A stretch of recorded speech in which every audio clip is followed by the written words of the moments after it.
recording and intro. Ross Bolen Podcast. You better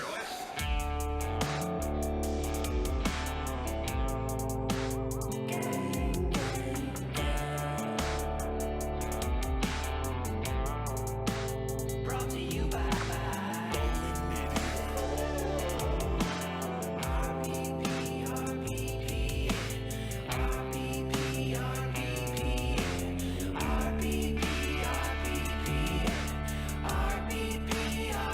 Ross Bolen.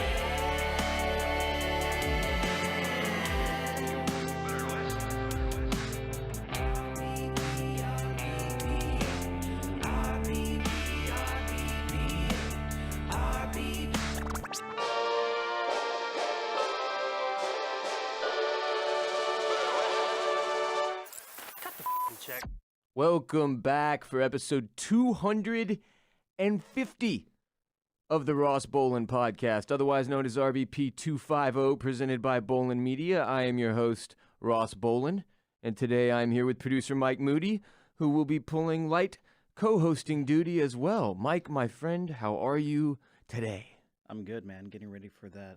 The holiday season is here, Ross. It is. We have reached the time of year where without warning, your ears can be violated and irrevocably damaged by Andy Williams' Nightmare of a Christmas Classic titled Happy Holiday / The Holiday Season. This is true. First of all, a horribly titled song. Happy Holiday Day. No one says that. Holiday. That's right. Happy holiday. It's Happy Holidays. It's days. There are multiple days, multiple cultures. Yes, this is disrespectful, Andy. It is not woke. And / he was, oh, fuck it, / the holiday season. I hate songs that go this route in their titillage. It bugs me. Titillage. And if you haven't been around since like 2018, maybe 2019 was your first year here with us on RBP, well, it's the holiday season with the whoop-de-doo and the hickory-dock, and don't forget to hang up your sock. Those are real lyrics to a Christmas song you hear every single year in your local coffee shop and at the grocery store, in the bank, in your sleep as the ghost of Andy Williams enters to claim your soul for Satan's army. You know the song. Hang up your sock kind of has a whole different meaning now, I think.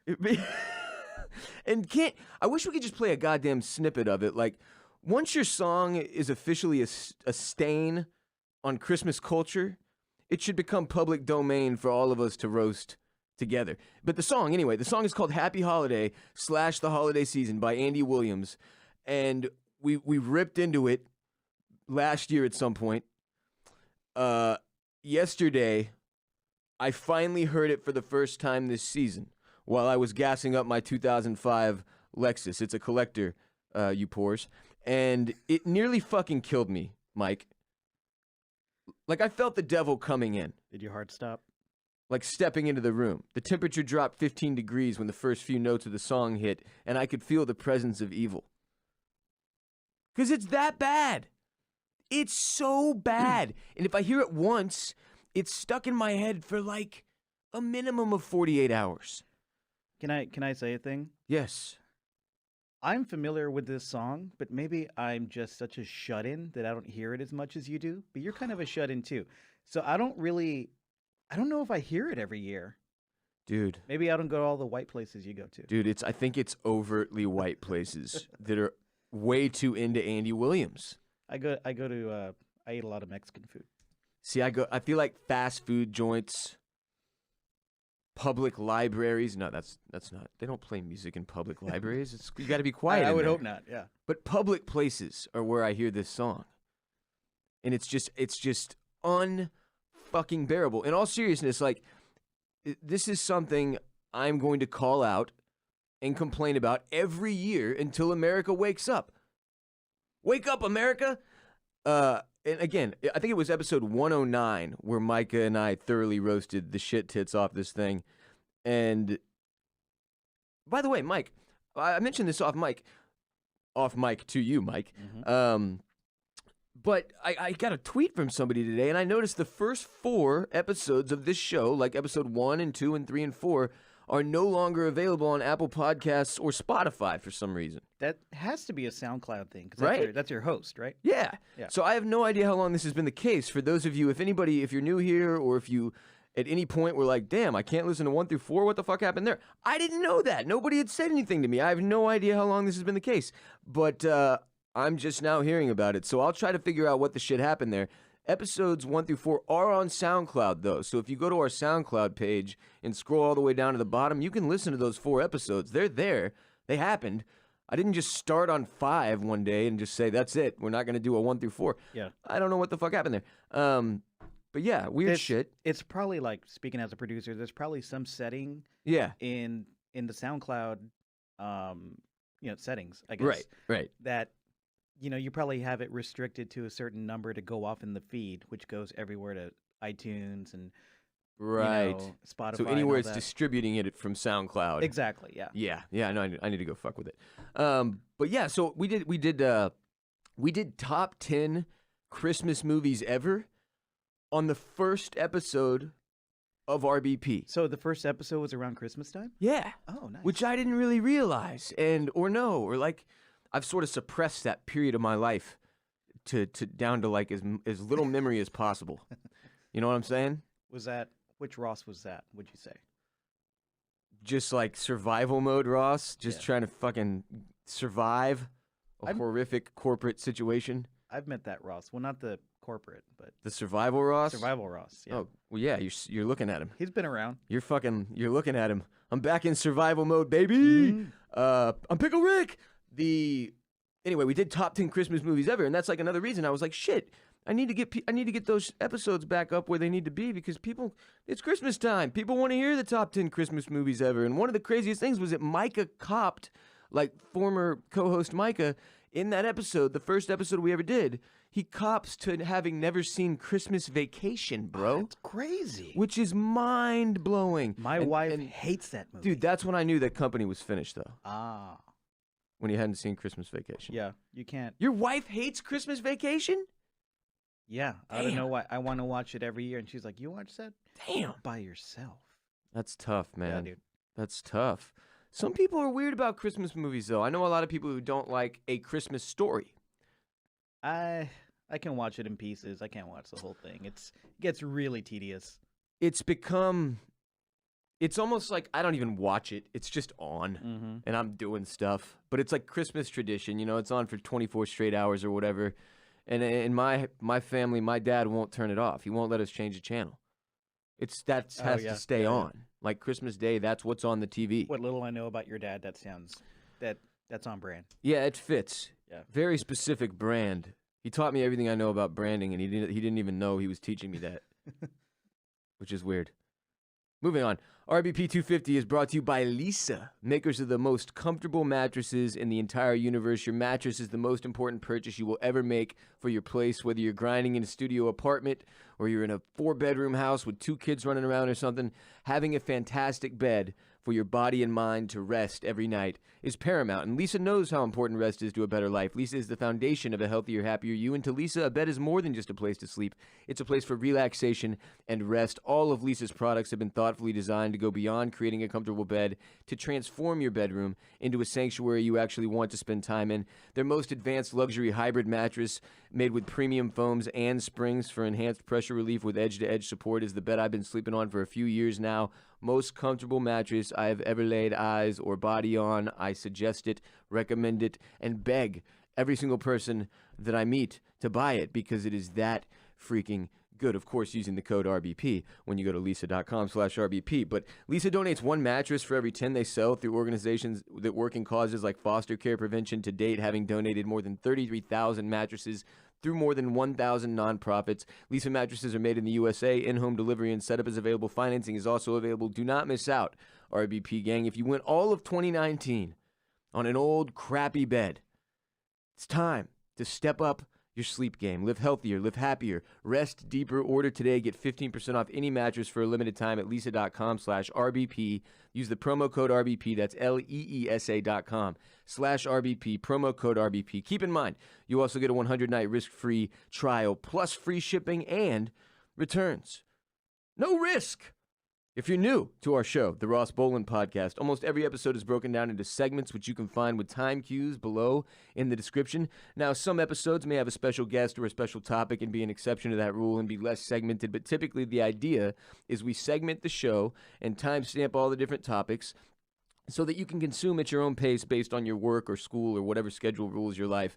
You don't have to have listened to any of the preceding 249 episodes in order to enjoy RBP 250. But if you like today's show, of course, we ask that you go back, enjoy those backlogged episodes, soak in the other 249 as you've got the time. Get in there. We have some announcements. First off, happy birthday to Hayden from Bryce, December 18th birthday. Make it a great one, Hayden. Saturday, December 14th, a couple days ago, was World Monkey Day. I saw you tweet about that. I had no idea. World Monkey Day. Cool day. Follow us on Instagram at the Ross Bolen Podcast. Every day we fill up our story with photos and videos sent in by our listenership, the RBP gang. I collect most of those photos and videos through Snapchat at WR Bolen is my Snapchat. We're also on Twitter at Ross Bolen Pod, and you can find us on Facebook if you're the middle-aged aunt of one of our listeners. We have two amends to make before we jump into our first segment. First off, President Abraham Lincoln did not enjoy retirement.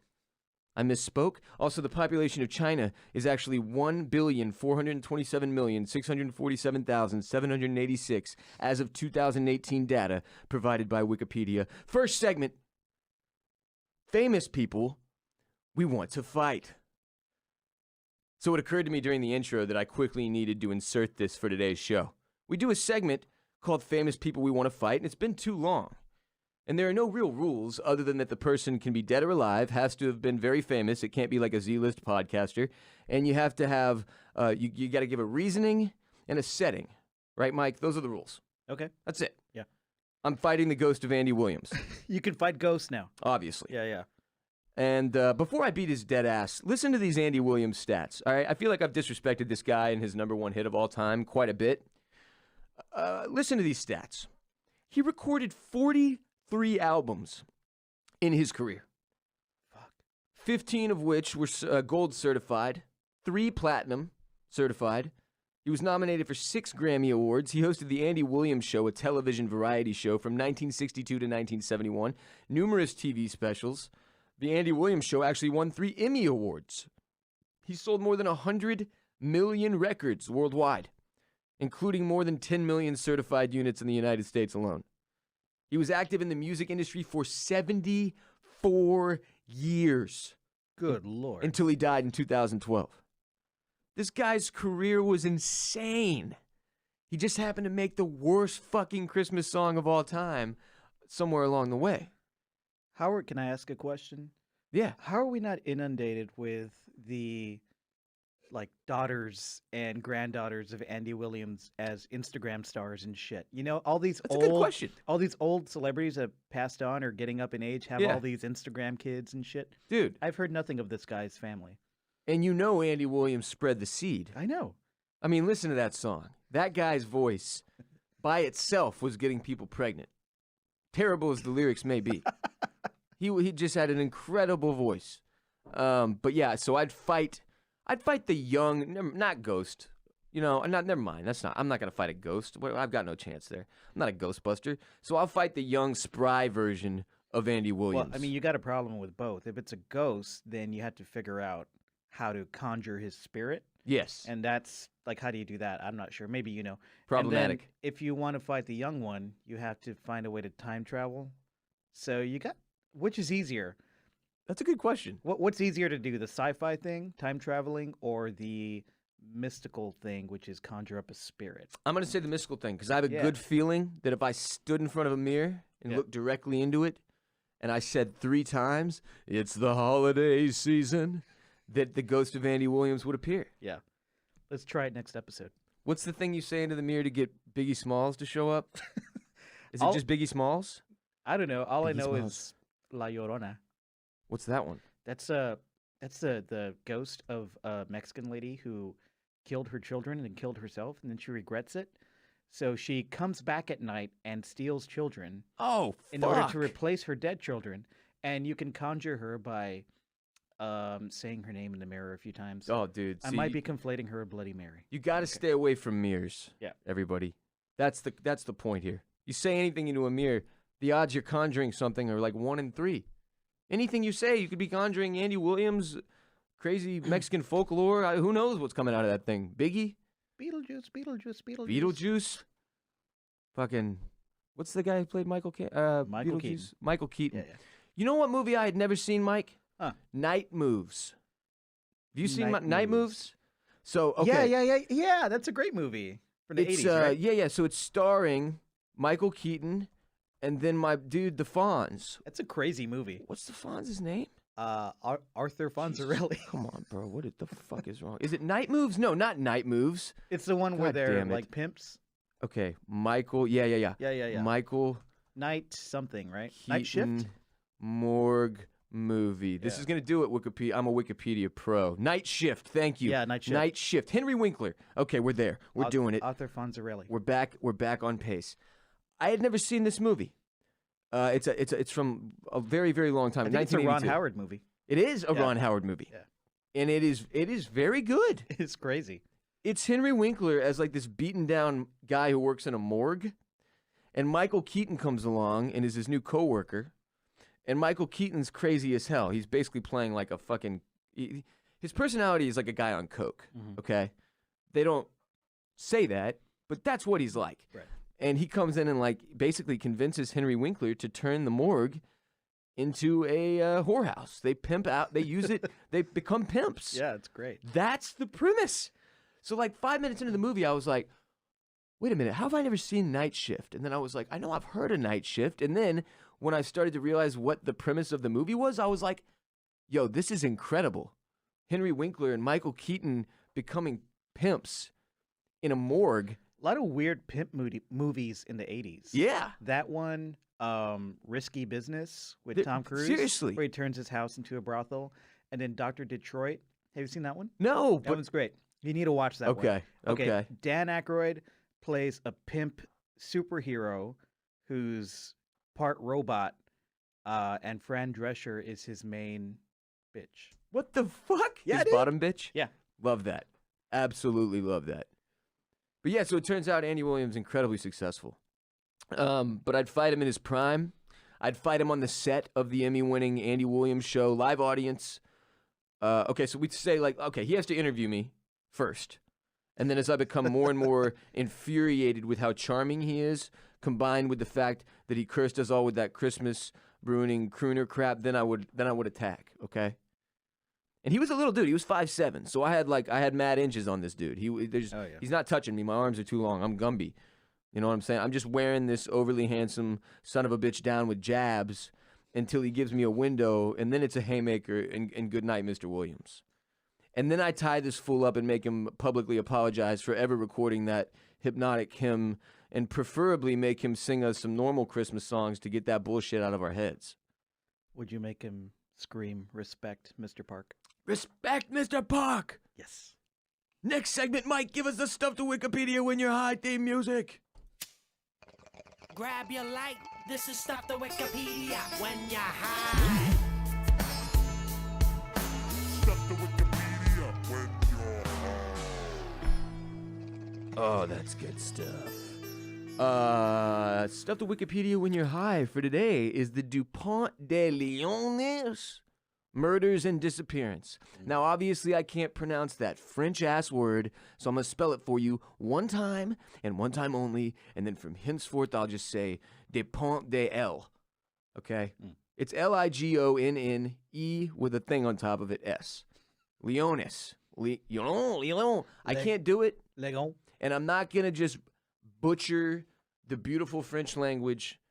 You know, I am. The whole segment, actually. But there's going to be a whole lot of French words. And I'm so sorry, France. I'm not sorry. The Pont de Lyon murders and disappearance. This was the murder and disappearance of 5 members of the same family, okay, in the northwestern French department of Loire-Atlantique, followed by the disappearance of the father of the family, the patriarch of the family, a man named Xavier Dupont de Lyon. Okay? So, all the kids, 13-year-old, 16-year-old, 18-year-old, the 20-year-old, and the mother, they're all murdered in early April 2011. And Pops, Xavier, he disappears at the same time. He's considered the prime suspect in their murders and the subject of an international arrest warrant. And this was like an old French aristocratic family, like a historic French family, so it was a big deal. These were fancy folk. All right, and it's a crazy timeline of events leading up to the disappearance of the patriarch that makes this story so wild. Because all of these things I'm about to list, they happened before the murders. The lease on the house had been terminated. All bank accounts had been closed. The children's school received a final payment settlement. Agnes's employer was informed that she was suffering from gastroenteritis and that she was moving to Australia. That's one of the children. A message, or the mother. I'm not positive. We'll find out in a second. A message was placed on their letterbox. Please return all mail to sender. Thank you. And the house had been completely emptied. So clearly, assuming it was Xavier who did this, the Pops, he was prepared. Very prepared. Like, overly prepared. He emptied the entire fucking house? That's not even necessary. Where did he take all this shit? It's like he could have just bought a T-shirt that said, "I did this." Or just bounced. Like, yes, no, they couldn't be more obvious that this guy. So, obviously, he's the main suspect, right? Everybody else is dead, and the dad's gone, and everything has been sold and emptied. All the money's gone. He's gone. I mean, he's the main suspect, the prime witness. They need this guy to figure out what happened. And the bodies were discovered buried in the garden of the family home. Okay. And then they start looking for the dude. So according to the prosecutor, Xavier's relatives say that he wrote a letter to them explaining that he and his family would be absent as, quote, he was sort of United States secret agent and had to return to the U.S. as part of a witness protection program to work on a drug case. I'm sort of an agent, sort of a secret agent. Dear family, He works for S.H.I.E.L.D. I will no longer, don't work in Marvel jokes. I will no longer be around because I am sort of an agent. Actually, I'm sorry, sort of agent. I must go to America for a drugs case. And they were like, oh, no, that makes sense. That makes perfect sense. So in March of 2011, he purchases rifle bullets. Sure. March 12th. Then he registers at a shooting range that he visits 4 times between March 26th and April 1st to practice. This guy, this is the worst timeline ever. He obtains his firearms license February 2nd. Apparently, he had started to teach the kids how to shoot, too. It's like, I might as well bring them along. Yeah. Just so we get some bonding time in before I off them all. Which makes absolutely zero. And this gets crazier, though, by the way. It gets even crazier and more, there's more conspiracy theories to it. So just sit tight. It's not all just everybody's dead, okay? One of the other kids was scheduled to learn how to start shooting. Then Friday, April 1st, Arthur, the oldest child, leaves the college where he was studying and does not turn up for work. He worked at a pizzeria. He was due to go pick up his monthly wages, doesn't show up. So his boss is like, what the fuck? Who doesn't show up to pick up their check, you know? I mean, even if he's going to quit, you get your check. Yeah. Obviously, the dude always showed up to pick up his wages first day of the month. He's suspicious. Also on April 1st, that Friday, April Fool's Day, as it would be, my mom's birthday, happy birthday, Mom. Xavier, the dad, he buys cement, a shovel, and a hoe. What's the hoe for? Is that to, like, smooth over the cement at the top? Like, yeah, I guess so. A gardening hoe was not the tool he needed there. Maybe you know what? I bet it was a solid metal hoe. Is that still called a hoe? Because I'm thinking, the solid you know one. what? He was good. He got the right tool. I just don't know This tools. guy, it sounds like a guy who knows kind of what he's doing. Xavier knew his shit. If you're going to kill your family. Yeah, I'm not going to question him because then Saturday, April 2nd, the next day, he buys 4 bags of lime, 10 kilograms each, from different shops in the area. This guy's a logistical master. I need to put him on my payroll. He even hit different shops. Yeah. He was like, no, if all the limes are from the same place, they'll get real suspicious about why this motherfucker needs so many limes. So I'm going to need to go get these limes in different places, which is what people who cook meth do with cold medicine. That's why you can't get that cold medicine unless from behind the counter anymore, because meth heads used to just hit grocery store to grocery store, to Walgreens to CVS, and just buy up all that shit and then cook meth with it.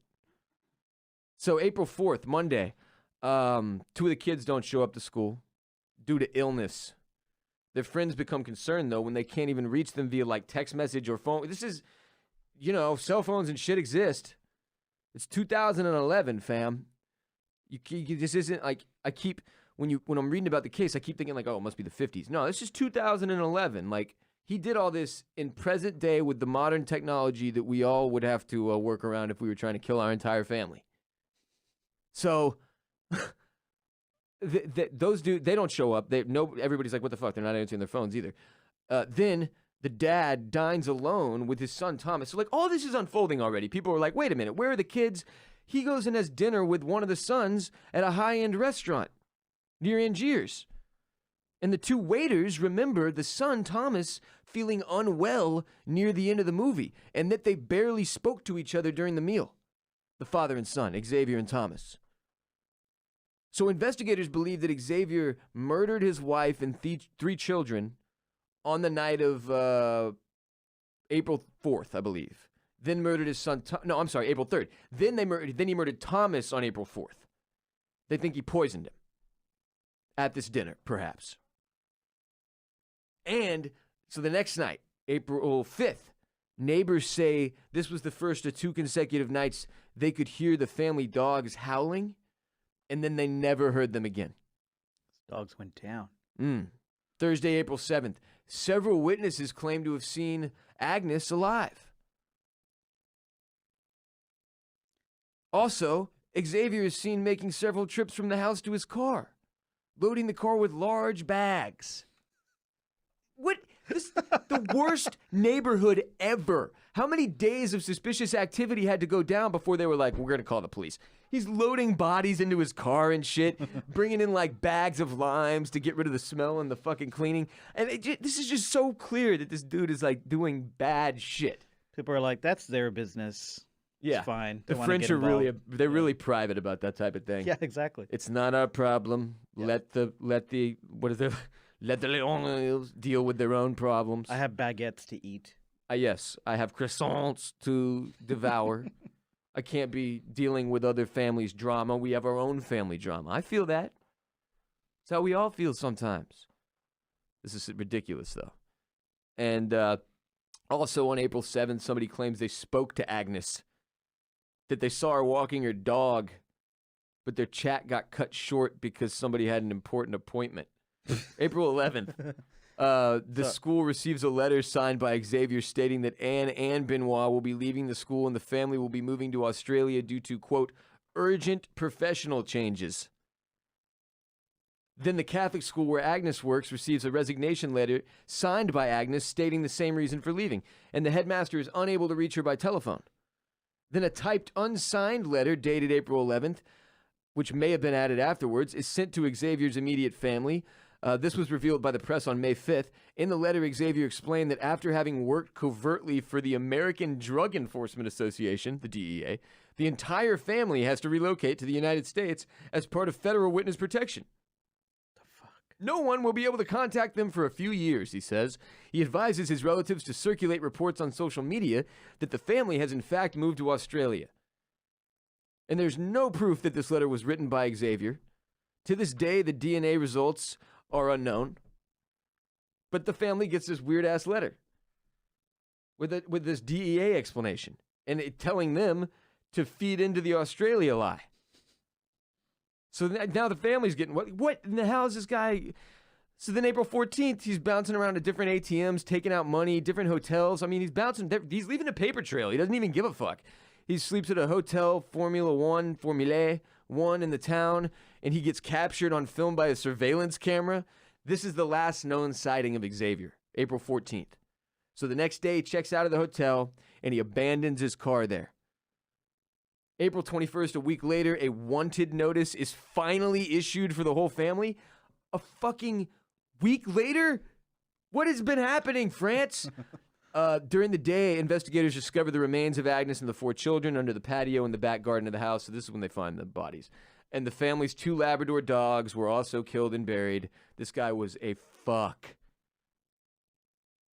And then investigators turned towards a line of inquiry involving a monastery. It was speculated that Xavier could have withdrawn to a monastery where he would be afforded discretion. Is this a rule in monasteries? Can they do that? I don't think it works that way. Scholastic sanctuary is pretend. In His Dark Materials, an HBO show. That's not a real thing. So you're telling me I can just go nutso and then hit a monastery and I'm good? If you can make it to a monastery, they will hide you?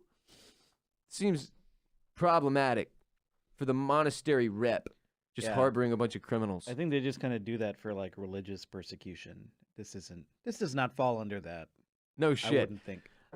So they don't know where the fuck this guy is. From there, it gets even more insane. According to the autopsies, the victims were drugged and then shot with a .22 caliber long rifle as they slept. Jeez. And Xavier had a weapon of that caliber. He inherited it from his father 3 weeks before the murders. Thanks, Dad.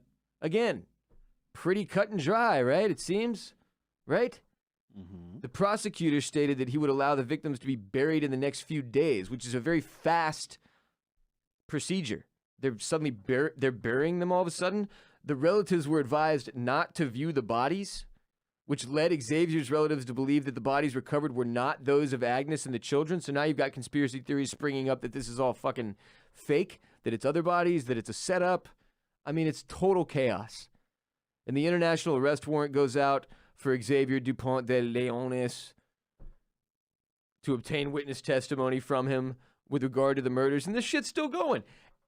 Tuesday, the 28th of April, 2015, a walker discovered bones in a forest on the south coast of France, close to where Xavier was last seen. And the police made a link with Xavier's disappearance, analyzed what happened to be, or what appeared to be, a survival camp where other objects were discovered right by these bones, including an empty wallet, a lighter, a pair of glasses, a sleeping bag, a magazine, and a bill dating from 2011, the year of the murders. A medical pin was also allegedly found in the unknown descendant's forearm bone, which is weird as fuck. However, as far as police are aware, Xavier did not have a medical device in his forearm, even though it's not impossible that he may have operated or been operated on since his disappearance. So they were curious if this was his body, I guess, the bones. Then, in mid-July 2015, a journalist in France receives a photograph on the back of which is a handwritten note that says, "I'm still alive." And the picture shows 2 of the Dupont de Ligonnès children, Arthur, the oldest, and Benoit, the youngest, sitting at a kitchen table. And it's not known who took or sent the picture. They're vampires. They even arrested some dude at the Glasgow airport in 2015 thinking it was Xavier. And then it wasn't. He might be in witness protection with 6ix9ine. Tekashi. Treyway. We may never know. But that's your stuff to Wikipedia when you're high. The Dupont de Ligonnès murders and disappearance. Ligonnes. And this goes forever. We could have done a whole 1 hour show on this. This is a Robert Stack unsolved mystery. This will obviously inevitably be a documentary or movie at some point if it isn't already. It's a crazy, crazy story. Love it, though. Love these kind of mysteries. Sad, obviously. Do you have any theories? Tragic, obviously. You know, Mike, I don't think it was Xavier. It seems this was an elaborate setup. The man was clearly innocent. He was just going to the shooting range to practice. It was the U.S. government. Yeah, he was set up by the DEA. Clearly. Clearly innocent. It was a left-wing media. Let this man live out his days in the monastery in peace. He's clearly innocent. RBP 250 is also brought to you by Hawthorne. Cologne, it's a very complicated thing. It's tough to pick a scent, a fragrance. It's impossible to know when you're getting ripped off, which is almost always. And too many of you, or of us, dudes, we pick a cologne in like 2008, and then you've just been using the same one ever since, and it's a disaster. Girls think you smell like a high school gym locker room or some shit. Smelling good is important, though, and that's where our sponsor, Hawthorne, comes in. Hawthorne smells really, really good. And getting their cologne is so damn easy. You just go to hawthorne.co. You're obviously going to use the code Ross, but you take a very quick quiz. This quiz is awesome. It helps you figure out which scents are best for you. It'll ask you, like, you have super dry skin, or do you have super dry hair, or long hair, curly hair, short hair, like your skin type, your hair type, all the good stuff that they need to know, so that they can get you the products that you need to smell your absolute best all day, every freaking day. It takes like 2 minutes to do the quiz, and you will see exactly what they're doing for you, hitting you with the 2 colognes that are best for you, one for work and one for play. Because you don't want to smell the same at the office as you do at the bar or whatever. That's not... At the office, you want to smell professional, serious, respectable, and at the bar, you want to smell like a Sex Panther. But not like the scent Sex Panther, which works 60% of the time, every time, or whatever. You don't want to smell like that. But you want to smell like Hawthorne. They also have incredible personalized products like deodorant, shampoo, body wash, and I have all this shit now. I use it in the morning before I came up here to do my show today. I have the shampoo, the conditioner, the body wash, the deodorant. I've used all of it. It's fantastic. I used the work scent before I came up here because I respect Mike and Mr. Park. I didn't want to come up here smelling like play, so I came smelling like work. Thank you. Check out Hawthorne at hawthorne.co. That's HAWTHORNE with an E at the end. Hawthorne with an E. Use my promo code Ross to get 10% off your first purchase. That's HAWTHORNE.co. No M. CO. Hawthorne.co, code Ross. 10% off your purchase. Hawthorne.co, code Ross. Next segment. Badass vets you haven't heard of. If this is your first time here for Badass Vets you haven't heard of, you might be wondering, wait, vets? Like veterinarian? No. Maybe, but not today. Today, vets stands for veteran. And our veteran that we're going to discuss today is one Chesty Puller. Real legal name, Louis Burwell Puller. Known as Chesty Puller. Born June 26, 1898, died October 11, 1971. He served as a United States Marine Corps officer, beginning his career fighting guerrillas in Haiti and Nicaragua as part of the Banana Wars, later served with distinction in World War II and the Korean War as a senior officer. By the time of his retirement in 1955, he had reached the rank of lieutenant general. He is the most decorated Marine in American history. So in all fairness, Wow. Badass vets you haven't heard of, but I'm betting some of you have heard of him. In fact, I had heard of Chesty Puller. I just didn't know the stats, so we're going to get some of them. When you told me the name, I was like, that sounds familiar, but it might be a porn that I watched. And I can almost guarantee there's a porn star out there who's pulled this name and uses it, right? Yeah. No pun intended on pulling the name. This is too much. Yeah. But yeah, so apparently he was given the nickname Chesty because of his big thrust out chest. You know how some dudes just have that fucking barrel chest? Yeah. That he just built like that? I had a friend in middle school, one of my best friends, his name was Will, who his whole fam was, his dad, well, not his mom, but his dad and his 2 brothers and him all were just like, just chest people. Stocky dude. You know what I'm saying? Just Yeah. got fucking barrel chest. But apparently the myth was that his real chest was shot away and replaced with a steel one. Oh, okay. That's a rumor I want about myself at some point. And any body part will do. Yeah, his pinky toe was shot away and replaced with a steel one. Even that would be nice. There's a similar rumor about the actor Ricardo Montalban. Really? From Fantasy Island. And Yeah. Yeah, because whenever he would like take on a sexy role, he would like show his chest all the time. Okay. But it was just so massive. People were like, that has to be a fake chest. People thought it was like a prosthetic that Exactly, they built onto yeah. him. That's so funny. What if they actually took the time to do that? He was so self-conscious. He was like, you guys got to make my chest look better. This isn't cutting it, not getting it done. Could be a thing. Chesty, again, most decorated Marine in American history. He's one of 2 United States servicemen to be awarded 5 Navy Crosses and 1 Army Distinguished Service Cross. His 6 crosses are next in number to the 8 times Eddie Rickenbacker received the nation's 2nd highest military award for valor. He retired from the Marine Corps in 1955 after 37 years of service. 37 years. Lived in Virginia, died in 1971 at age 73. So Not only did he have an insanely long, storied, and the most accomplished career in Marine history, perhaps, but he still lived to be 73. That's the amazing thing to me about some of these old dudes, boomers or whatever you want to call them. They went through some of the craziest shit in human history and managed to live like long, full lives. I can't even imagine, like, even just the stresses of a normal, like white people problems life have made me wonder how people make it past like 40. Yeah. I can't even imagine how these dudes. That's the thing about their generation. Like, you can never disrespect these people. They put in mad work so that we could live a way fucking less intense version of problems than they lived. In some ways. And I know that's relative, but this is why you watch Band of Brothers once a year, every year, to remind yourself. Dudes like Chesty Puller had to get out there and fuck shit up so that we could even be as messed up as we are now. So that we could even have the opportunity to be as stupid as I currently am. I'm wearing a neon hoodie and a beanie that says player on it. For fun. It's a good look. I'm a 32-year-old man. I can only do that because of Chesty. Thank you, Chesty. He was born in a blue-collar family, lost his father when he was 10.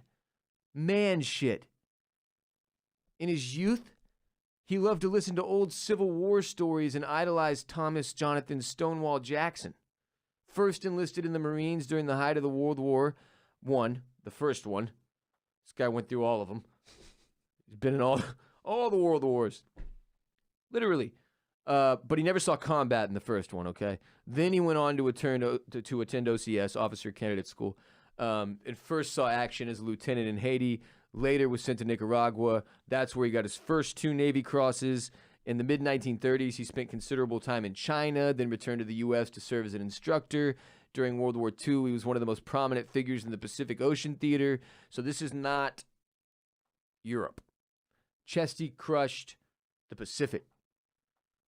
So go watch the Pacific, not Band of Brothers. Right. Sorry. Respect, Mr. Park. Respect Chesty. And Chesty, more importantly. But yeah, so he was one of the most prominent figures in the Pacific Theater again. And then he played a key role in America's decisive victory over the Axis powers in the Pacific and Asia.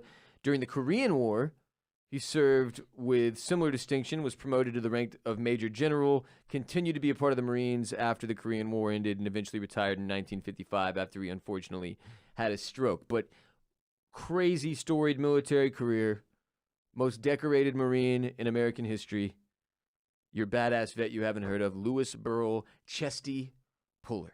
And go look at pictures of him. Picture a guy in your head named Chesty Puller. That's what he looks like. Picture a guy named Hellboy. That's what he looks like. I'm picturing like Popeye. For the 4 of you who have seen Haggard, that just shit your pants. That's basically what he looks like. That's just Popeye, dude. Yeah. Look at him. Look at this. Look at it. That is Wow. That is what I pictured in my head. Yeah. Just like a generic American badass, face-wise, facially. The archetypal. Yeah. Yes, archetypal American badass. Like, this guy didn't fuck around. Probably would not like me much.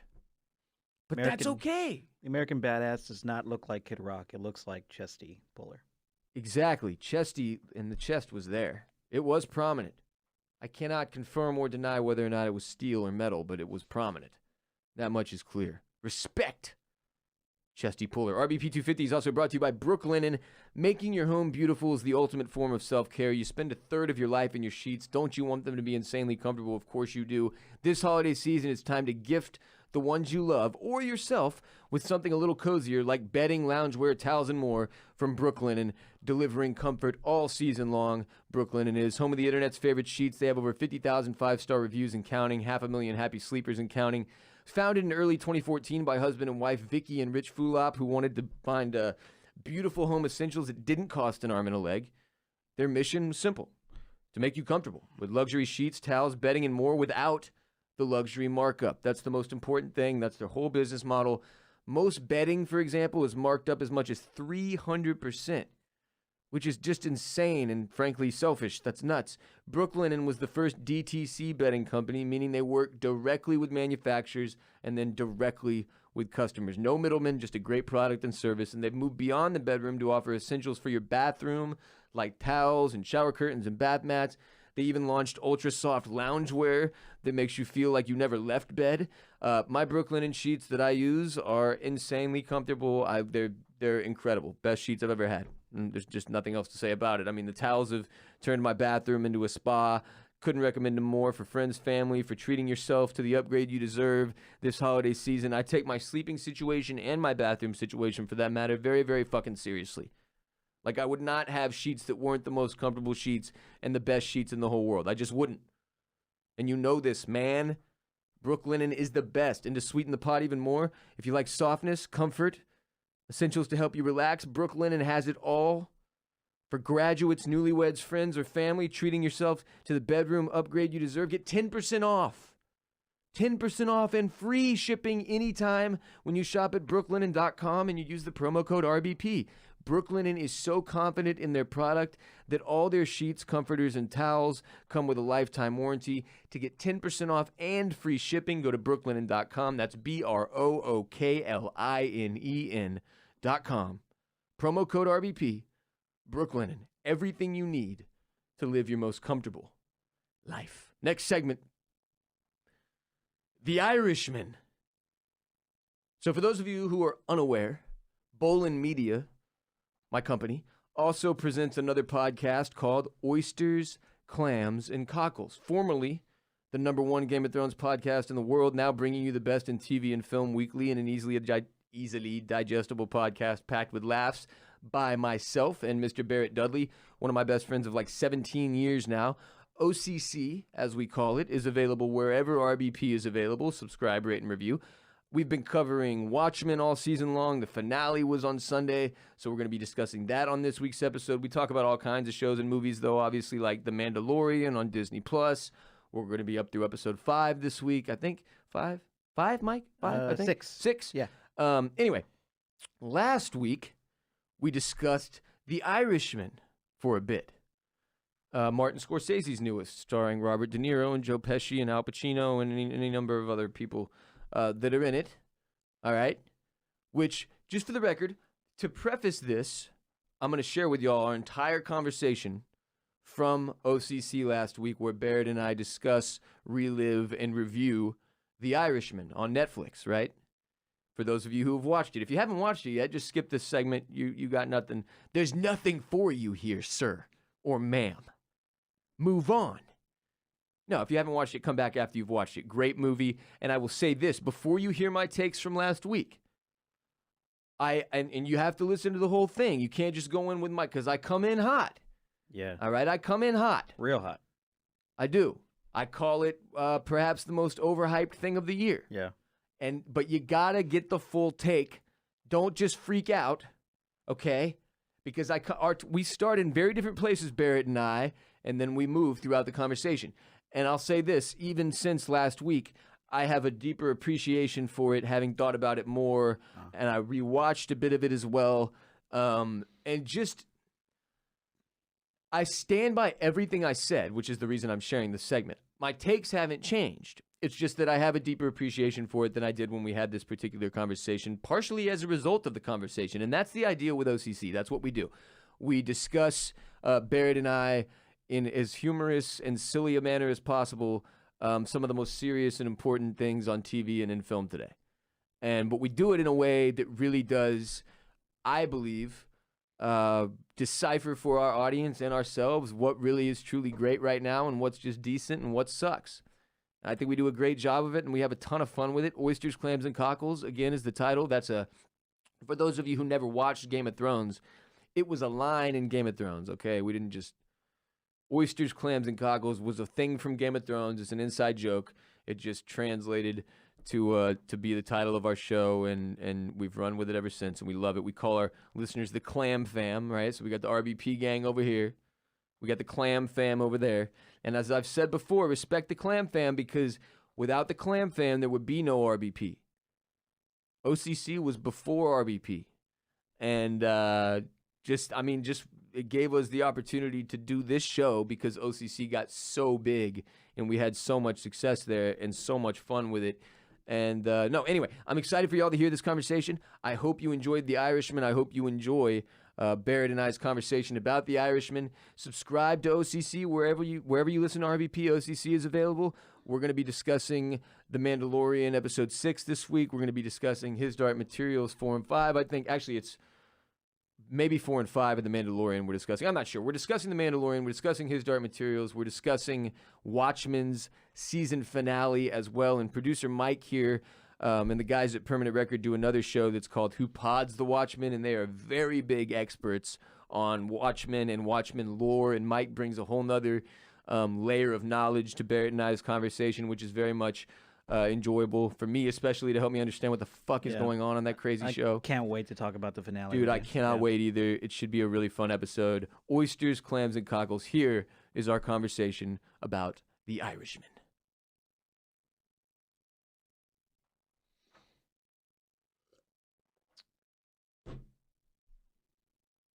You want me to click or something to give you a spot? Or you just here? want to clap? Yeah, perfect. Cool. I could have done that too. And then we're going to need animal music in a sec. Right on? I'll say it. Say it. All right, Mike. That was our combo on The Irishman, but it's time for our next segment. Hit the Animal of the Week music! And now, Ross Bolen's Animal of the Week.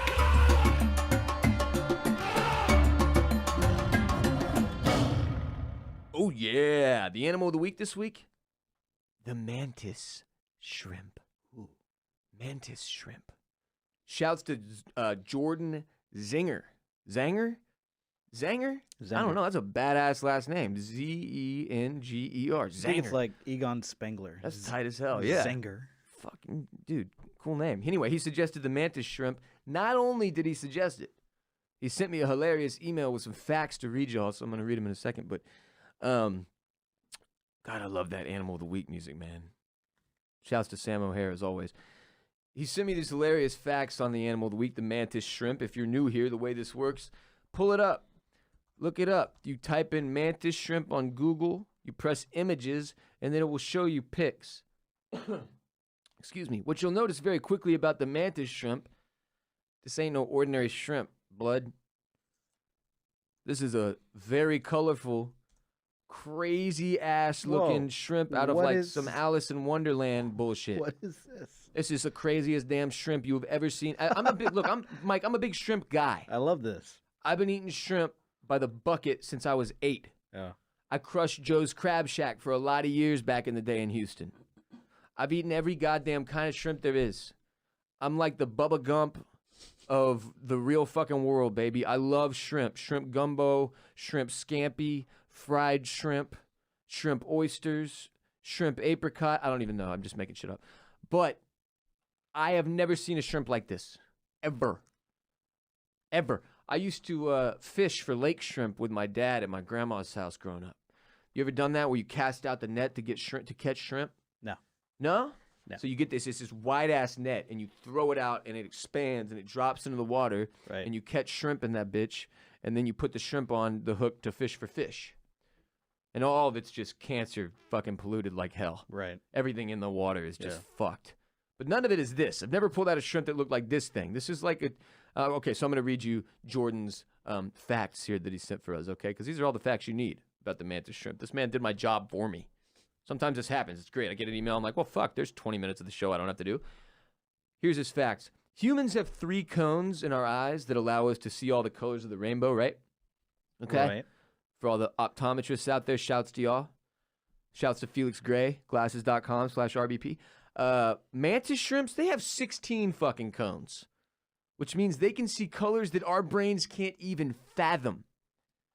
This has always been one of the things about the world that messes with me, man. Yeah. That we all see it differently. Yeah, Like I don't know what you think I look like versus what I know I look like. You know what I mean? And I have a bird at home. Yeah. My wife does all this research on every animal we get. And she's like, he can see like triple the color spectrum that we can. So when he looks at us, we're emanating all kinds of light to him. So he probably thinks we're aliens. Yeah, what the fuck? What? Wait, you phrased that in a funny way. Said we have a bird at home. We do. You didn't say I have a pet bird. Yeah. You said we have a bird at home. Oh, yeah. But is it a pet bird? Sure. Well, sure. Okay. Yeah, it's a bird. Did it just show up one day and you were like, well, this is here now. It lives here with us. It didn't really show up one day. I kind of had no say in it. I woke up one Saturday. My wife was like, we're getting a bird. Okay. And I'm just walking you towards the doghouse slowly. I was in no position to say no. To say no. Yeah. So now you have a bird. Yeah. Bird's cool, though. I like it. I just love that you didn't say we have a pet bird. Yeah, no, there's this bird in our house. Yeah, my wife tells me it sees crazy colors too. There's this lady I live with, This and I fucking sleep with thing. every night. Yeah. This fucking thing will not leave. Okay, to continue. Oh, but that's always bugged me, man, because like there's people who are colorblind who can't see certain colors and shit, and then there's like, it's just weird to me that we all perceive the world completely differently, and then there's these shrimp out there who are seeing like a goddamn fucking Ghostland Observatory concert every time they look outside. Here's the next fact: they look like a lobster that's done way too much acid. Yeah, they do. Yeah. If acid changed your colors, holy shit. But yeah, they do look like lobster. Yeah. Like shrimp, lobster shrimp or something. Lobster shrimp. Yeah. They're able to shoot those badass arms at the front that they have at the front of their bodies, if you're looking at the photos like you should be. They shoot them out so fast that they actually boil the water in front of them and kill their prey with underwater shock waves. The fuck? So they go so quickly, they just dab so quickly over and over and over that it sends shockwaves into something that are so... That doesn't even make fucking sense to me. You ever been in a pool underwater and done the thing where you flap your arms so that you shoot shockwaves out so you can feel the water move or whatever? Yo, the shockwave that I'm able to create would never hurt anything. In fact, it just doesn't make fucking scientific sense to me that they're down there just like dab, dab, dab, dab, dab, dab, and then just fucking... How is that?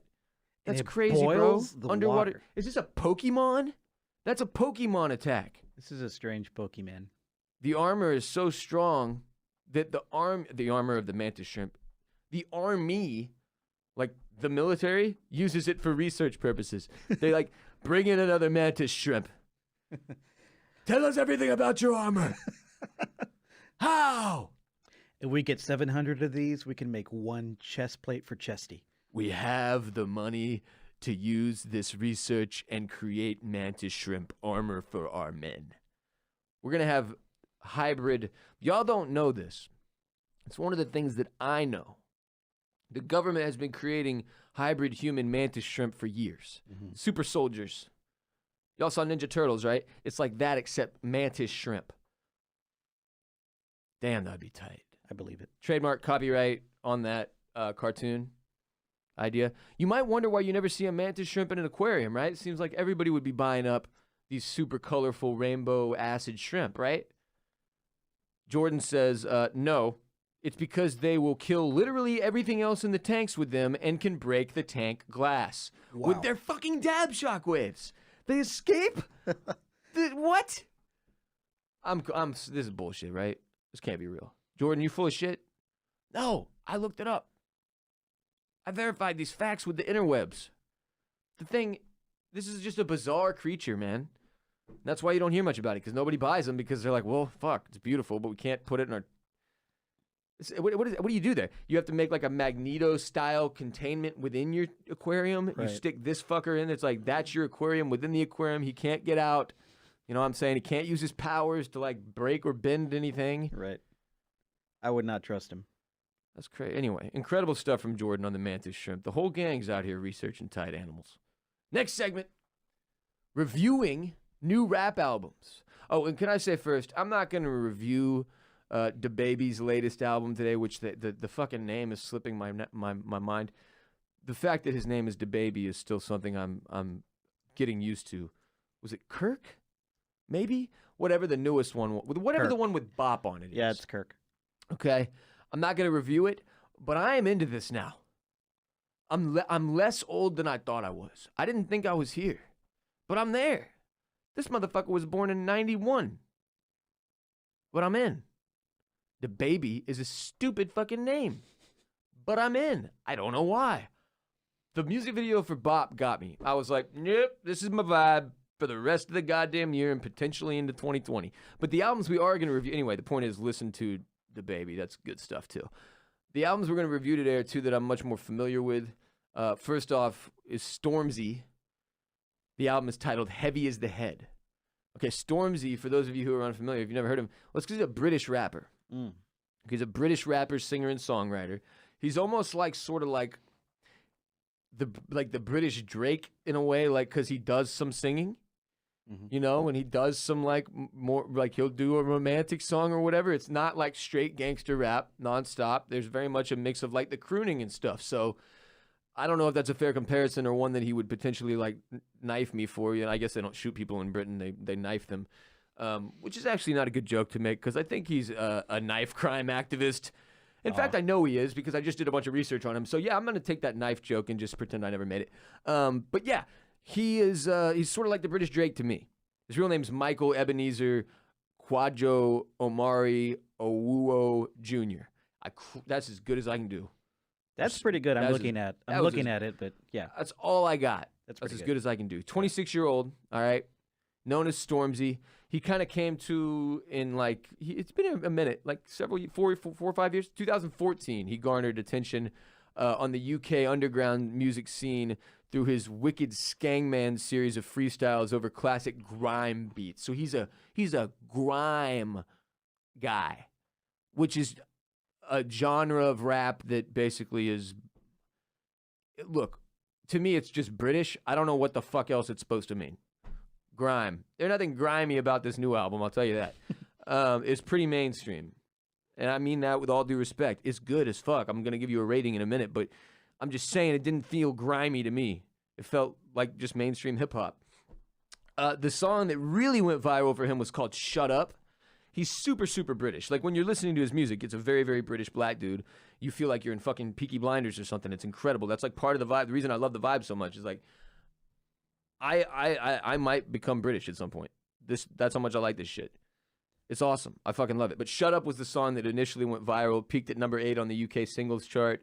He had launched like a campaign to reach Christmas number 1. He won a bunch of awards in 2014 and 15 and sort of became a more well-known guy. And then he won like British Album of the Year at the 2018 Brit Awards. And then this year he dropped Volsy Bop, one of the singles off this album. And that reached number 1. I believe Idris Elba is in the music video with him. It's fucking awesome. It's just like him and Idris Elba standing there. Yeah. The only reason I know this is because Spotify gives you like a little clip of it when you listen to the song. So you can just see him and Idris Elba like bobbing their heads. And you're like, well, I feel much cooler just having them even in my presence on the screen. These two dudes. He headlined Glastonbury in 2019 and was widely praised. He wore a Union Jack stab vest designed by Banksy, which you probably see. I believe it was on the cover of his prior album, him wearing this Union Jack. It looks like a bulletproof vest to me. Apparently it's a stab vest. Again, they don't fuck with guns much in England. They fuck with knives. The knife thing is a real big problem. We talked about a song several weeks ago or an album that was geared toward like calling out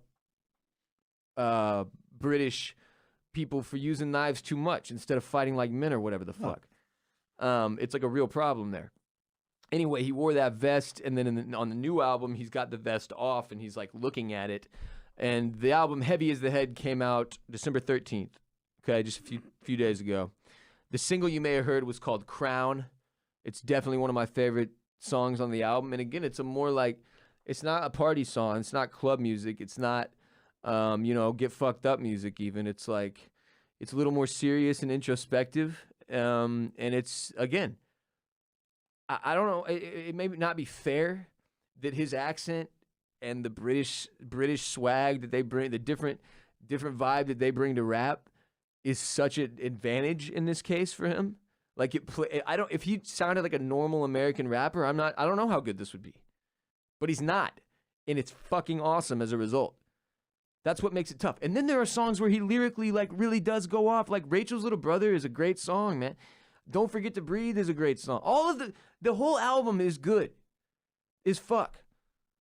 There's just one problem. My overall rating takes an entire point hit because of the inclusion of Ed Sheeran. That makes sense. That is fair. I'm with you there. That's fair. I'm done with the Ed Sheeran rap inclusion. He is not a rapper. Stop putting Ed Sheeran in your rap songs. I know it's moving albums for you, and like again, this is him going mainstream and trying to make the full crossover to America and get some fucking hits off over here too, I think. Which is cool, and I think he might have succeeded. This is really fucking good. I'm serious. I think you'll hear some more of these songs in the coming months. I really like it.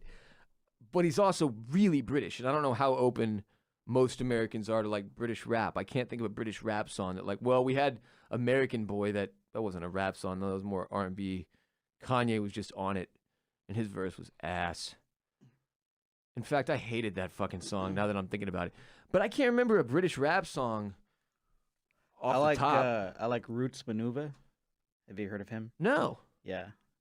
Skepta is the only other British rapper I hear about a lot. But like in terms of historically, there's not a lot there. The man's not hot guy. Is he British? I don't know. 21 Savage ended up being Canadian, right? Yes. You know what's fucked up? This is how fucked up it is. If you Google British rappers, you only get through about 10 before you get to Ed Sheeran. He's not a British rapper. Google, god damn it. And then like Slick Rick is on here. What? The fuck? Sway? What the fuck? MIA. Oh, MIA. There you go. MIA. Yeah. There we go. Well. MF Doom's not British, is he? What the fuck? Okay, if MF Doom or Slick Rick is British, oh my God, MF Doom is British. Yeah, I knew that. But he was raised in New York. I don't know about Slick Rick. But that can't be right. Slick Rick can't be British. Holy what the fuck. He was just raised in the Bronx, but Slick Rick was born in the United Kingdom. Yeah. That is unbelievable. I did not know that about Slick Rick. How is 21 not the first prominent badass rapper to suddenly have become from another country? This happened with Slick Rick and nobody remembered? That must have got brought up by OGs and I just didn't know shit. Yeah. Man, I'm just not old enough. Anyway, other good songs on the album, Rainfall. Great song, great hook. This dude kills the hooks. You know what? I'm going to change my comparison. He's not like Drake. He's a lot more like Chamillionaire, who was like Drake before Drake existed. He can absolutely decimate every single hook. Even a half-decent, half-baked song idea, the hook will be so good that you're like, oh, this is a fucking hit, I don't care. But then, like I said, he'll bust out randomly. He'll just be like, nope, I'm going to go full lyrics this whole fucking 3 minutes, and there's not even going to really be a hook. There's a couple songs like that on here. The whole thing's fucking great. Do Better's another song. This is a good-ass album. If you've never heard a British rap album before, I encourage you to try out Stormzy's Heavy as the Head. Why could I not remember that for a second? But yeah, it's Heavy as the Head that wears the crown, sort of thing. That's a line from The Departed. Can't believe I worked that in. Anyway, Ed Sheeran cost you a full point, but I'm going to say 7.8. It's a good-ass album. It's good shit. It's not groundbreaking because he's going for the money, and that's good, man. Do it. Do your thing. You earned the right. Also, he's like classified as a gospel rap. He talks about, there's a lot of religious lines on here. I was surprised by that. He hits a lot of religious stuff throughout the album. I was like, God damn, religion is everywhere in our music right now. It's wild. Thanks, Kanye. And anyway, yeah, it's not groundbreaking, but it's great. And I've been listening to it for several days now. Like, I've been deep in it since it's been out. Several days, meaning the 4 that have been possible since it dropped 4 days ago. And maybe it will be groundbreaking in terms of spreading Stormzy's career to America. I hope. The other album I want to quickly talk about, finally, is Yellow Wolf's Ghetto Cowboy. And let me start by saying, the reason we're just now reviewing this album, I didn't know it was out. Because they don't do shit to promote this dude. And he doesn't do a very good job of promoting this dude. I don't know if I don't follow him on Instagram or what the fuck it is. God damn. It tells you how important Instagram is, man. If I don't follow you on Instagram, I don't know when your album drops. That's crazy to think about, but Yellow Wolf, for those of you who are unfamiliar, first of all, one of his albums, if you're watching the live video or the video of this podcast on patreon.com/Ross Bolen Podcast, or perhaps on YouTube well into the future, the album behind me with a wolf on it is a Yellow Wolf album. That one's called Love Story, and it's one of my favorite albums that Mike bought and put in here so that we could make the studio a little more at home, a little more like feel like it's mine when I'm in here, and that was a badass feature. And Yellow Wolf is arguably one of the best white rappers ever, certainly, and he's an Eminem protege too, as well. And he's done a lot of good shit, a lot of good albums. I didn't know he put out a new album. I was very disappointed when I found out like a week and a half after it came out. I've given it probably 8 listens at this point, more than enough to evaluate it fully. Yeah. And let me say first off to tell you who Yellow Wolf is. His name's Michael Wayne Atha is his real name. He's from Gadsden, Alabama. Bama boy. Southern boy. Very southern Bama boy. You mentioned this new record coming out a few episodes ago. Mm-hmm. And I think you had just done a real quick listen before we jumped into the studio. Yes. Yeah. Had not heard much of it, though, I don't think. Or maybe that was my first listen through. But yeah, so this guy kind of blew up in 2011. He signed a deal with Eminem with Shady Records. He released Radioactive in 2011. He dropped a mixtape called Trunk Music, which sort of blew him up in 2013. Love Story came out in 2015. Trial by Fire came out in 2017, and I was a little bit disappointed by it. I don't know how I felt. And then Ghetto Cowboy is his 6th studio album. His first independent studio album since signing to Eminem's imprint was released October 31st, 2019. I don't know if that's right. Anyway, Ghetto Cowboy is the name of this one. Best tracks on the album are Box Chevy 7. We're 7 deep in the Box Chevy songs. Now, this dude's obsessed with the Box Chevys. We actually talked about, I think I asked at that one point when we brought it up, I was like, what is a Box Chevy? And somebody sent me it's just an old-ass Box Chevy truck. The truck that's a box. Yeah. And he's obsessed with those for some reason. The opening track, Unnatural Born Killer, the opening musical track. The opening track is actually his mother speaking to, I believe, almost murdering his father at one point. It's a very strange opening to the album, I'll be honest with you. Weird vibe. Renegades is great. So Long. And then, of course, Ghetto Cowboy. If you want to get a feel for the whole album, those 5 will get you there. And unfortunately for me, this one sort of lost steam after the first handful of songs. Like, I started to get a little bored. There are only, 5 songs that I'm replaying a lot out of this one. And for those reasons, I got to say like a solid 7. Like, if I'm comparing, and that's without losing a point to Ed Sheeran, by the way. So, it's, there's no Ed Sheeran on this one. Thank fuck. But it's Yellow Wolf, and I'm a big fan, and he flexes at some points, but mostly it's the same old Yellow Wolf as before, which is, I love it, but it's not going to get you above a 7 even if you crush it because you didn't really bring much new to the table. And that's fair, right? Like, dude, if you go with your same old, and you make me happy as a fan, that's cool, but, like, I can't give you more than a 7 if I'm trying to, like, critically review your shit. But at least I'll explain it properly. Yeah, that's fair. Nothing really mind-altering there. Yeah. Yeah. Yeah. And I was thinking of it in terms of, like, all right, if I'm giving Stormzy what I'm giving him, then what do I put this up against that? And I think that's only fair. And like, for instance, Love Story for me is probably like an 8.9. So comparably, I think this is a fair rating. It's good. Those 5 I named are dope. Go listen to Box Chevy 7 right now. It'll get your fucking head bopping up and down. I promise you that. But, I don't know. Nothing crazy happened. So for those reasons, I got to say 7. Solid. And clearly, y'all don't know Jamaica art or Jamaica. So show's over. Blat! Cut! Cut! No, I'm just kidding. Mike, hit the stuff to Wikipedia when you're high music again! Grab your light. This is Stop the Wikipedia when you're high. Stop the Wikipedia when you're high.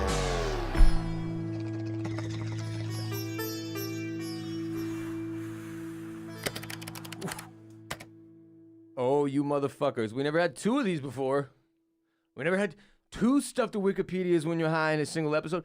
That's what happens when you get to 250. You celebrate by doubling down on what is perhaps your favorite segment of all time. And I got to tell you, the Stuff to Wikipedia, the second one of the day, is one of the funniest ones we've ever dealt with.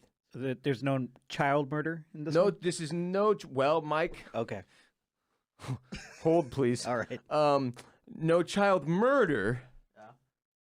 There may be some abuse. Not Not in a bad way. Stick with me, people. This is Takanakuy. Takanakuy, okay? Takanakuy. It's Quechua. It's a language, another language that I don't know, from Peru, for to hit each other. It's what it means in this Peruvian language. Okay. Takanakuy. I'm just Takanakuy. absolutely offending the fuck out of all the Peruvians? They're Peruvians, right? Peruvians. Yeah, all the Peruvians in the audience. Okay, here's the deal. This is an established practice of fighting fellow community members held every December 25th, Christmas Day, to us, by the inhabitants of this province in Peru that I can't pronounce. Chumbivilcas province. The Chumbawamba province. The practice started in Santo Tomas, the capital of Chumbawamba, and it spread to other villages and cities, the prominent ones being Cusco and Lima. And the festival consists, this is a festival, the Takanakuy Festival, okay? Happens every December 25th, and it consists of dancing and then individuals fighting each other to settle old conflicts. It's like Festivus. It's exactly like Festivus. Yeah. You have to think this is where the idea for Festivus came from in Seinfeld, right? Yeah. Festivus, for the rest of us. By the way, this is, I'm sure I've mentioned this before, but my dad actually celebrates Festivus. That Like- also tracks. He doesn't get a Christmas tree, Mike. Okay. He has a Festivus pole, He has a pole. like a real one. Right. He has a Festivus pole, and he actually does break one rule of Festivus by decorating the pole, which you're not supposed to do. Does he air the grievances? He airs his grievances, yes. Every year we have the airing of grievances, and then I have to wrestle him. That is And awesome. it's insane. Can but I go to Festivus this year with you? Yeah, at it's your like house? my dad is Can I celebrate? that's his religion. That's the way he goes.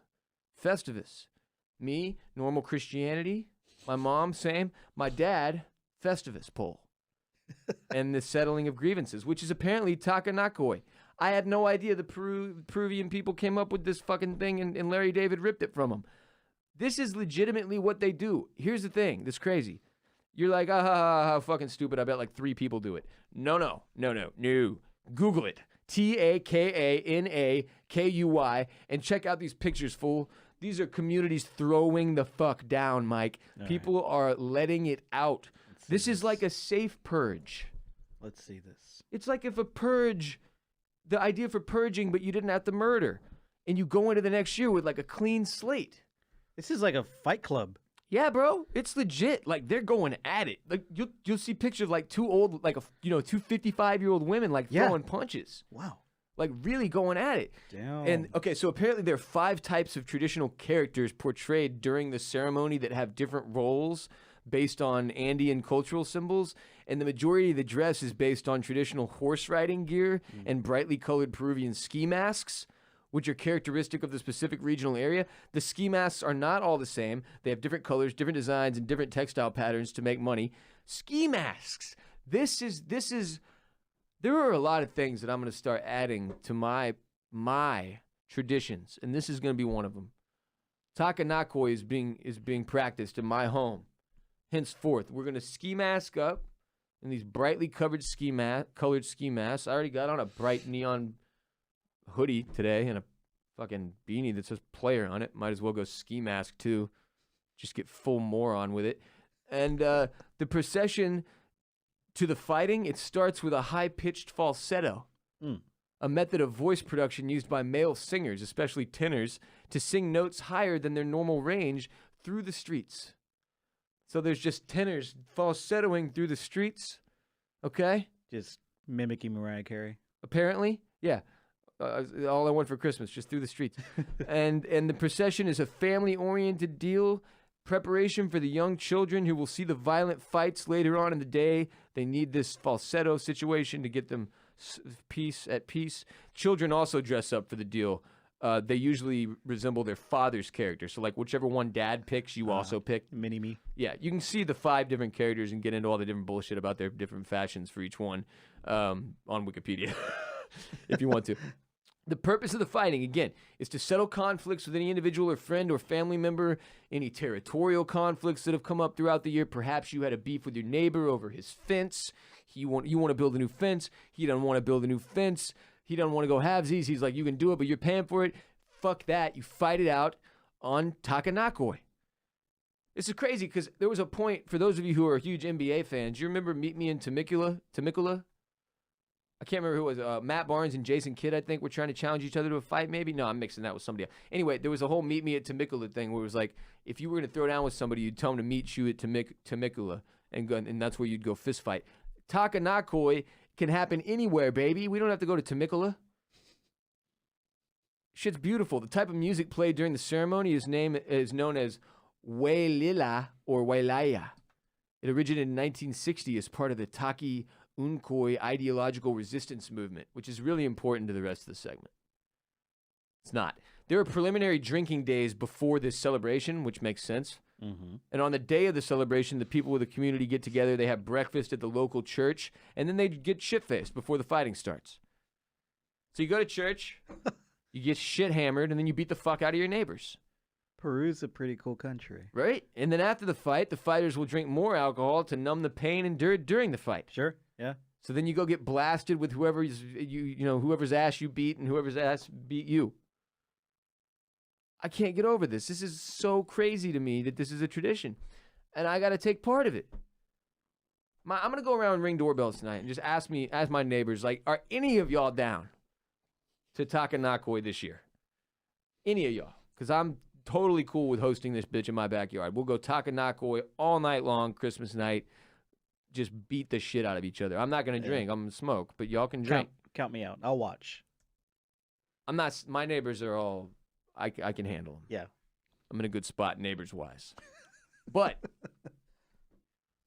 seriously, shouts to the Peruvian people, and this is a tradition that I can get behind. Sometimes you just got to beat the fuck out of each other. Settle your differences, Mike. And sometimes you got to do Festivus, which is what Larry David took from this. I need to know if he knew about this. I need to know if him and Jerry knew about Takanakuy.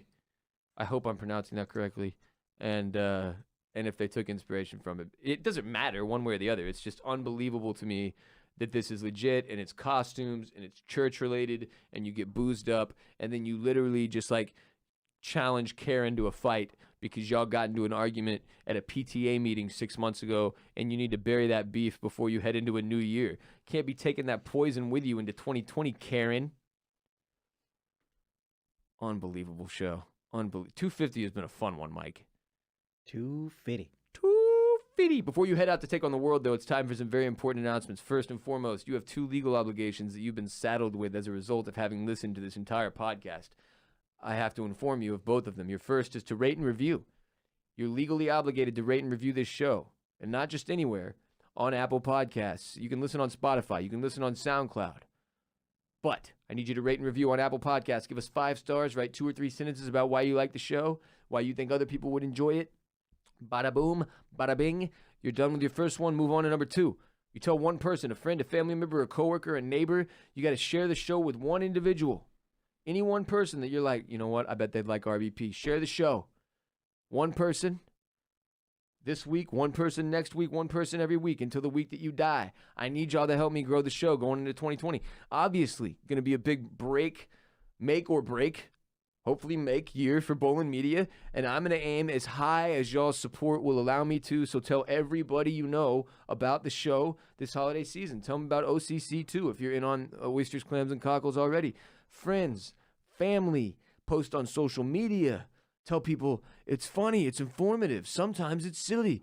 And beneath it all, the show is trying to make a difference. Say that out loud. Don't say it sarcastically like I did. Like you just did. Be serious. Be serious because we genuinely, that's real though. We genuinely are trying to make a difference. And we genuinely are trying to make it funny and matter at the same time. And we're having success with that to a degree that I did not think was possible. And I love it, man. I'm getting emails every week from people still about shit like, I'll get an email that's like, man, I appreciate you so much. Thanks for getting me through my shitty ass job. I fucking hate my job. I listen to your show all day and it gets me through my shit. And I'm like, oh, that's dope. And then I'll get an email that's like, man, I just need you to know 2 months ago that I was suicidal and I was literally about to kill myself. And then I found this fucking show and now I'm in a much better place, yada, yada. Like there have been many, many times that I've had conversations with people who pulled out of very dark places as a result of this community. And as a result of this show. It's funny, now I have like a very specific example I can give y'all. We have a Discord community it's a long story short. It's for PC gamers, for gamers. It's like Slack. It's like Slack or AIM, Instant Messenger back in the day, but just for gamers. And it's like everybody in the RBP gang, all the listeners that I know that I've been gaming with for years now, in some cases, guys I played Fortnite with, guys I played Modern Warfare with, Apex Legends. We have this Slack, or this, not Slack, Discord community.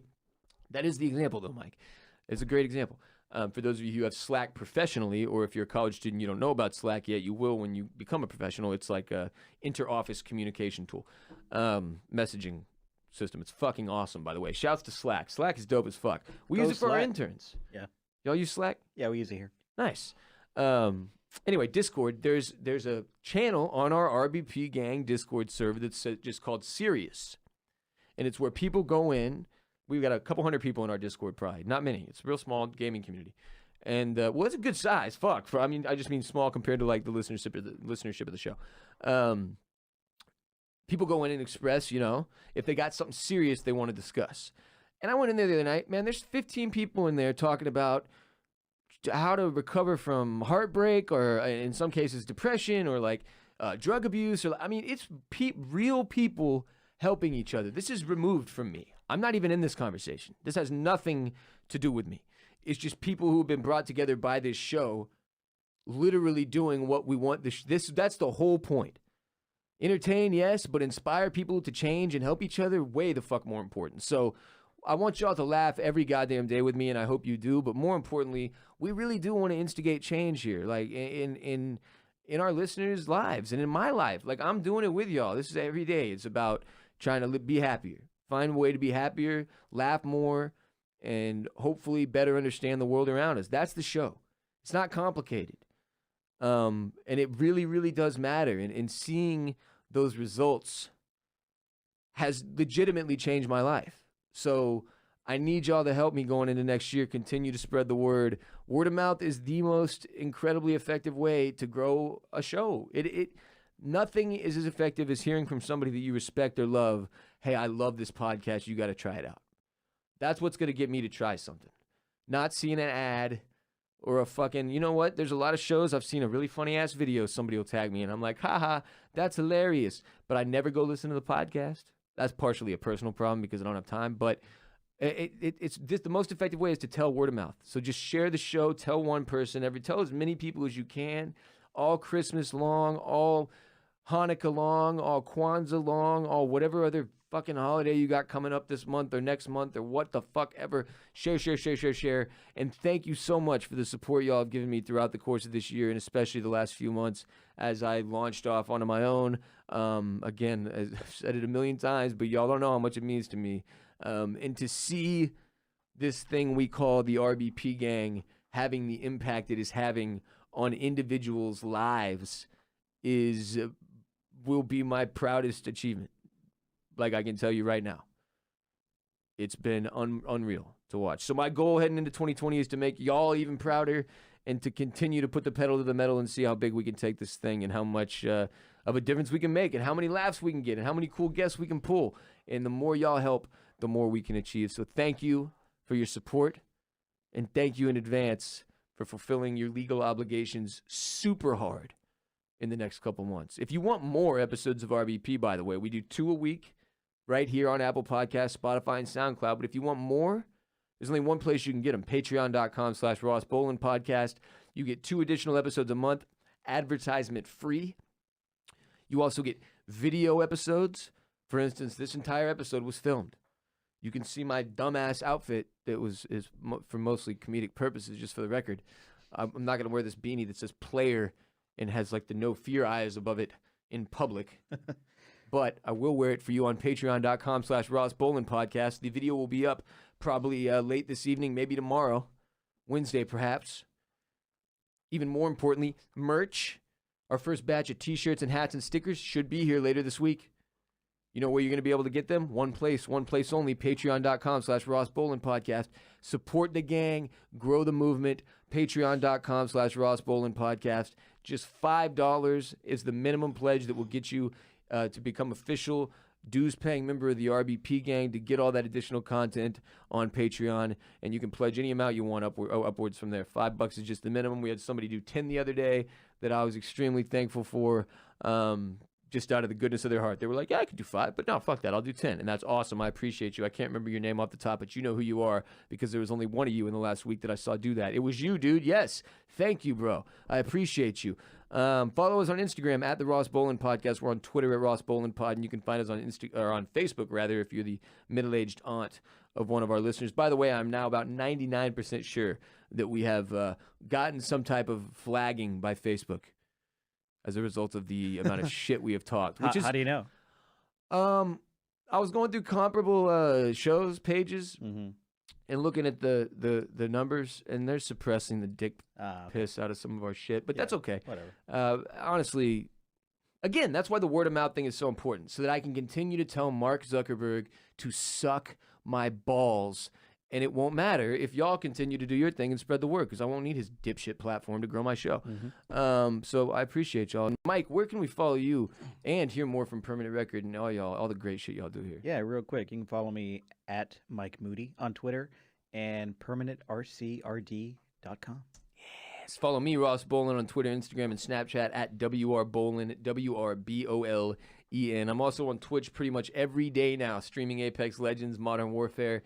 Boss Rollin is my name, twitch.tv/Boss Rollin to watch it. And we often stream live these episodes. Today we didn't end up doing it, but most of the time when we record now, we stream live on Twitch as well. So that if you want to tune in to see the show live, you can see, like, Mike, did we stop once today during today's show? Nope.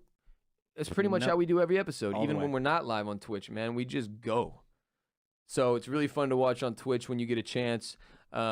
Twitch.tv/Boss Rollin. Follow, subscribe, support us there as well at WR Bolen, everywhere else. And again, this holiday season, it is time for you to finally check out Bolen Media's television and film podcast, Oysters, Clams, and Cockles, available wherever RBP is available. Watchmen, Season 1, we covered in full. We're covering His Dark Materials. We're covering The Mandalorian. We do Movie Club every month. We did Joker. We did this fantastic movie called Parasite, which is where the one of the sayings that I now yell at the end of the show came from. We've talked Peaky Blinders. We've talked Rick and Morty. We're talking, what the fuck else are we talking this week? Oh, the Irishman segment y'all got earlier in the show from last week. What's up? Knives Out. Knives Out was our movie club movie of the month for December, which was super fun. We're having a blast. Go check out OCC. And that will do it for RBP 250. Recorded and produced by Mike Moody and Grant Davis at Permanent Record Studios in Austin, Texas. We will be back on Thursday for episode 251. RBP 251 coming Thursday. I hope y'all enjoyed all the classic segments today and the doubling up on stuff to Wikipedia when you're high. Podman gets paid. Respect Mr. Park. Strength and honor. Gang, gang, gang. Peace be with you. And also with you.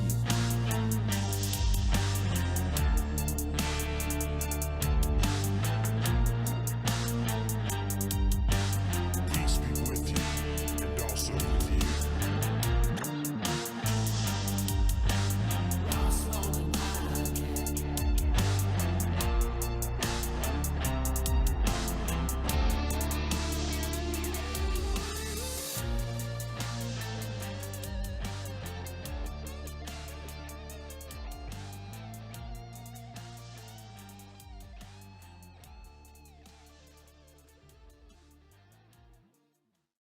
Go low, baby.